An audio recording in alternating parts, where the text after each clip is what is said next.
castles, cities, flying ships. The king of builders, Bill Designer, crafted all these and more, and his dying words were sealed in legend. You can strike me down, but the king of builders never dies. I left every block I owned together in one chunk, and someday, a new king will find them. Centuries later, many say this legend is just a fairy tale. But now, one builder ventures out alone to prove them all wrong. Let's set out for adventure in a world like no other. The empty map of treasure, what we dream we can discover. Let's roam free, set your course for majesty.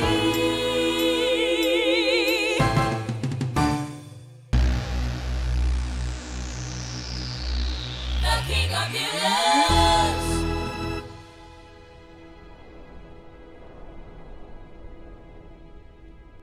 So, today, our project is pretty simple. I don't want to build too much in Scareborough. I think that when it comes to keeping this place creepy, less is more. So, I only want to add small things here and there.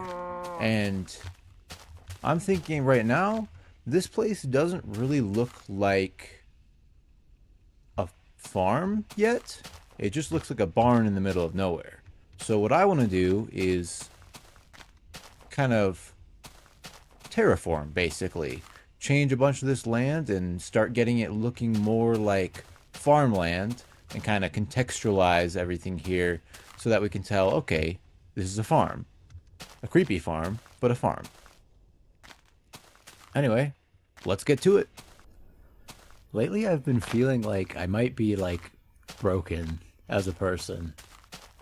Because when bad stuff happens to me, I don't even really make a big deal about it. It doesn't really surprise me. It doesn't really make me want to throw a fit or anything. I don't even really want to talk to anyone about when bad stuff happens to me. I like don't tell people about it. I don't want to sit there and get your sympathy. Like I'm fine. I'd rather just, talk about fun stuff if I'm hanging out with people. Cause like you tell them, oh yeah, I broke up. They're like, oh, I feel so bad for you. I'm sorry. Are you okay? That's good. That's nice. That's a good friend. But I don't know. I'm just like overly logical these days. I'm like, well, I just need to possibly adjust my approach and continue operating. That's kind of how I look at it. I mean, that does sound very robotic, but like, what else can you do? Cry about it all you want. It's not going to change anything unless you actually, change the way you're acting and keep going. So I don't want to commiserate with people anymore. It's different from how I used to be. If something bad happened to me, I would definitely have liked to be like, man, this thing happened to me and it sucks, man, I just hate it. And then people would be trying to suggest positive, like, solutions to me. Guys would be like, well, have you tried this? Or maybe you could do this. Or, it's not so bad because of this or that. I'd be like, man, but it just sucks, man. I just feel bad. But, it's a totally valid place to be. That's normal. I think that's how a normal person is that, something bad happens to you, you're just going to feel bad about it for a while. And maybe you don't even really want people to give you advice. You just want to commiserate. I don't know. I don't really want to commiserate anymore. I don't want advice either. Maybe I'm just arrogant. Like, maybe I'm too arrogant to follow people's advice. And I'm too prideful to be pitied. I hope I don't have people complaining to me one day that I take things too well. Like, you didn't cry enough at the funeral. Sorry. I don't think people will say that, but it feels weird, even to me. Even I think, shouldn't I be sad right now? But I don't want to be sad, if it makes sense. I want to get my life on with already. I just want to do stuff. I don't want to be sad about the way things are. I just want to make things happen. My life's not going the way I want it to, but it could be a lot worse. It could be way worse. It's just, 2 steps forward, 1 step back. That's all. That's all I see it as. I don't know. I just feel like I've changed as a person, and I don't know what caused it. Maybe this is just growing up? There is definitely something broken about me, I think. A few years ago, I had an epiphany. And when you hear what this epiphany was, you might not even understand how this was an epiphany. I was thinking about how I sort of struggled to banter in conversations. And people would make jokes, and I don't really know what to say back. If I can't really come up with a joke off the top of my head, I'm like, I don't know what to say right now. So, very awkward. And it occurred to me, hold on a second, maybe if someone makes a joke, I should laugh. That's a really good idea. Yeah, I should do that. And of course I facepalm because I'm like, how stupid am I? What is wrong with me? Well, most people already knew that, I think. If you didn't know that, boy, I have some great advice for you. Someone tells a joke, laugh at it, they're going to feel great. They're going to love you. Somehow, I was in a mental space where I'm like, not even considering laughing at the joke. I'm like, I have to immediately one-up this joke and further the bit. That's the only thing I can do. But, like, it's just crazy. I'm not right in the head. Whew. So, I really thought it would be so easy just to, well, I did, just add a little farmland around here. That'll be so easy to do. But the amount of AFKing I had to do to grow all this wheat, not to mention the fact that farming is just way harder in beta 1.7.3. If you just walk on the crops, it'll break them. Look at this. Oh, there you go. There goes one. You have to walk like this in shift to not break the crops. Just getting all the farmland to not dry up, and since mobs will spawn on grass blocks, if you have a block that doesn't have water, then it turns into dirt, and then grass spreads onto it, and then a sheep runs through your entire farm and destroys it, and that happened a few times. Anyway, though, near the end it got a lot easier. It's kind of, you get exponential growth when it comes to wheat and the seeds from the wheat.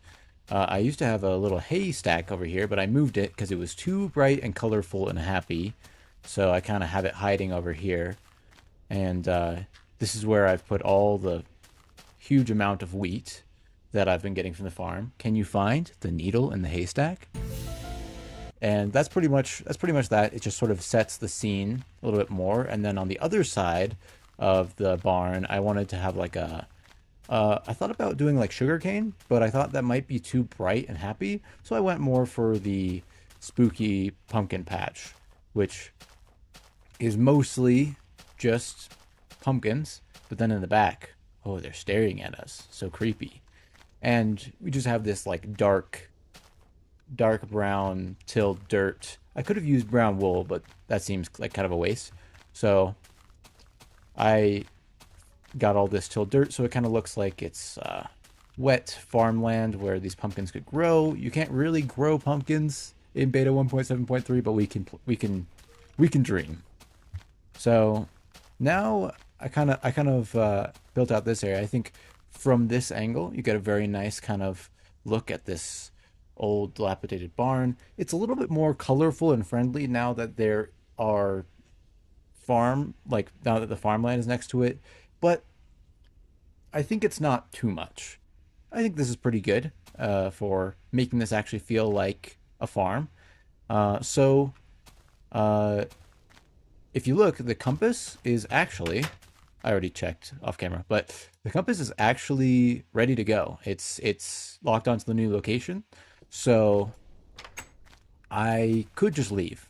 But because this episode is going to come out around Christmas, I thought I would do something a little special to end this episode.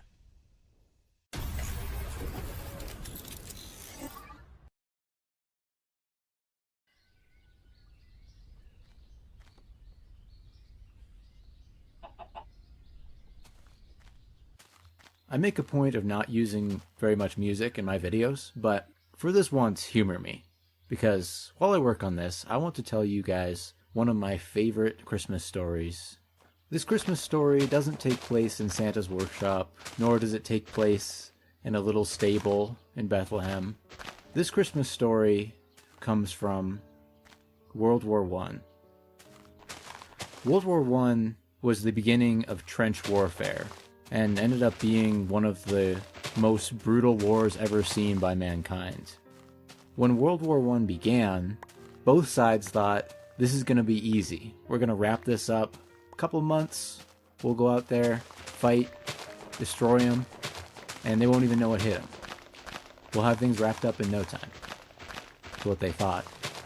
But at some point, the war reached a stalemate. The Germans couldn't push the British soldiers back, and the British soldiers couldn't push the German soldiers back.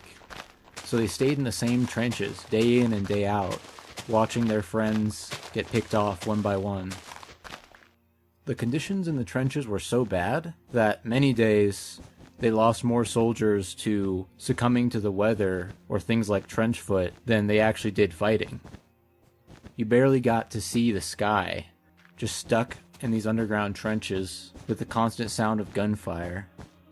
The fighting went on with no end in sight, and before they knew it, Christmas was coming around, and everyone was missing their families a lot. I'm certain every soldier on that battlefield would have rather been warming their feet by the fire at home and spending Christmas with their families than slowly dying in these cold, awful trenches that smelled like death and gunpowder. Weeks before Christmas, a big effort was made by the families back home to send all kinds of presents to the soldiers out on the battlefield. But for the most part, all that did was make the soldiers even more homesick. They were stuck in an ugly reality in a terrible war, unlike anything humankind had seen before. But they had to do it. All that propaganda told them that the other side was killing babies, shooting women, and doing other not very nice things to them. The other side is evil, and we're noble, and we can't stop at anything. We have to fight every day to take them down. So that's how it was going to be. They were going to spend Christmas risking their lives, bullets whizzing past their face, rotting away in those terrible trenches. So now it was Christmas Eve. And in some places on the battlefield, British soldiers heard a sound they had never heard once during the war. For a while they didn't even know what it was. But a few soldiers with good ears realized that's the sound of the Germans singing Christmas carols over there in their trenches across no man's land. It was unbelievable. Soldiers singing Christmas carols together and being merry out on the battlefield. And with time, the British soldiers started to join in with their carols. And so the night of Christmas Eve, in some places on the battlefield, British and German soldiers sang Christmas carols together across no man's land. On Christmas Day, German soldiers were seen crossing no man's land. British soldiers weren't sure what they were doing. They ducked down in the trenches, scared that they might get shot at. But the German soldiers were unarmed. And the German soldiers said, as one British soldier put it, "You no shoot, we no shoot." And they invited the British soldiers to come up onto no man's land and celebrate Christmas with them. Of course, the higher-ups were having none of it. Fraternizing with the enemy absolutely can't be allowed. And who knows, it might be a trick. They might be trying to drag us all out of the trenches and gun us down. So the higher-ups said, don't you go out there. And one soldier after another said, with all due respect, sir, it's Christmas. So on that day, something truly magical happened. Men who were mortal enemies just days before, who should be, by all means, shooting at each other and trying to kill each other, came together on the muddy, barbed wire covered no man's land, and they shook hands. And for one magical day, they were friends. They exchanged gifts like chocolates and cigarettes. They played a big game of football with one of the Germans had a soccer ball. They even held funeral services for some of the fallen soldiers in both German and English. And those who had cameras, which was very much discouraged in the trenches, brought out their cameras and took photos together. And when the story of this Christmas truce traveled back home, almost everyone denied that it could even have happened. They thought this is a fairy tale. But in those photos, you can see German and British soldiers standing side by side, celebrating Christmas together on one magical day in 1914. Elsewhere on the battlefield, they were still fighting, and the worst of the war was yet to come. But the fact that there could be that tiny bright spot in one of the worst wars humanity has ever seen. And why? Because it was Christmas. If that's not a miracle, I don't know what is. That is my favorite Christmas story.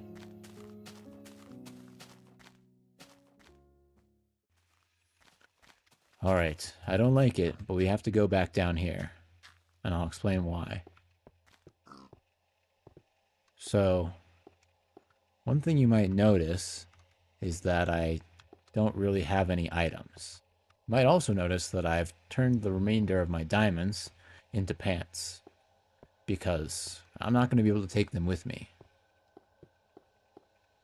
Here's the thing. Oh gosh, it's creepy in here. I cannot overstate the value of these cocoa beans. I mean, I do not know how long it would take me to even get one single cocoa bean. So, almost anything else I can get in this game, I can get it within a relatively reasonable time frame. Diamonds, gold, eggs, wheat, whatever I need, I can get in a reasonable time frame. But cocoa beans are super rare. So, I'm gonna just take as many cocoa beans with me as I can.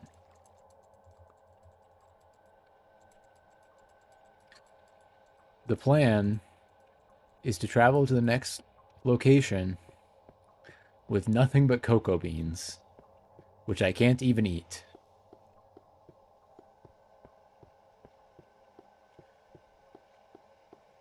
It's literally stacks and stacks of cocoa beans. Like, it would take me like a year to get as much brown wool as I can make with these cocoa beans.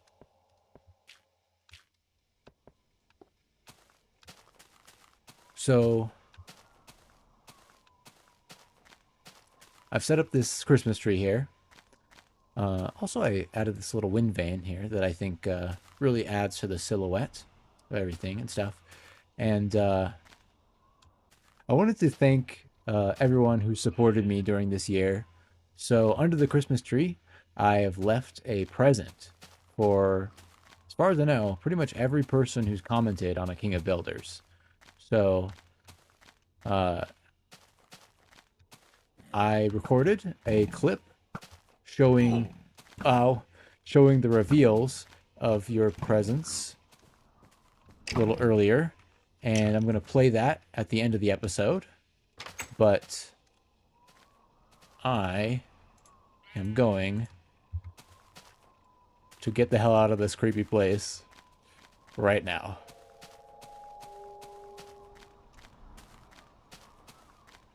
Case in point.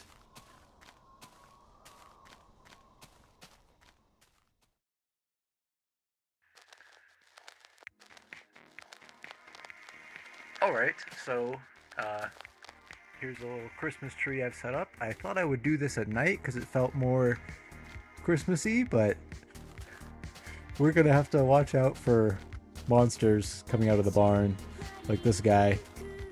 Oh, whoa. Let's begin. Okay, for Ando the person, you got a bunch of TNT. For Sage Sleet, Cole, Naughty. For Eggshell 3594, you get eggs. For why did you make your name so long? Become the best Hill 186. Did I just summon a demon? You got a cubic meter of gold. For KDB Rogue or KD Brogue, you got wool. For fermented radish, mossy cobblestone. For Jackson Dynamite, 3 blocks of iron. For Cooper R1W, it's pork. For Godagent 197, got a minecart. What?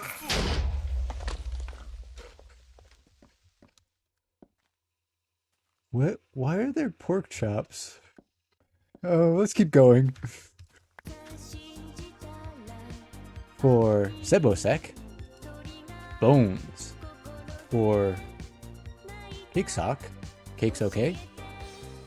Lapis Lazuli. For Maria Sampson 1529, some leather pumps. For Gengar Juice 69, dungeon loot.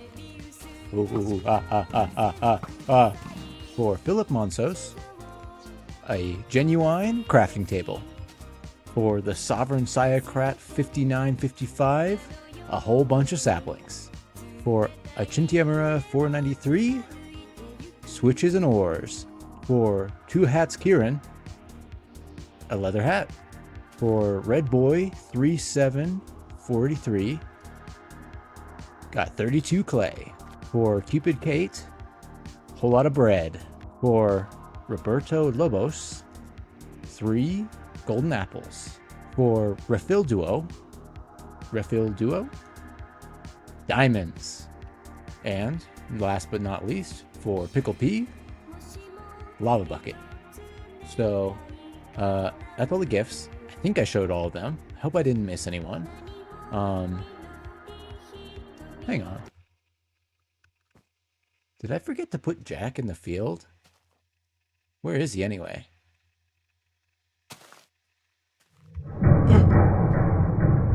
Jack? Is this for me? A diamond hoe? Oh, Jack, you shouldn't have. I didn't even get you anything. Oh, Merry Christmas.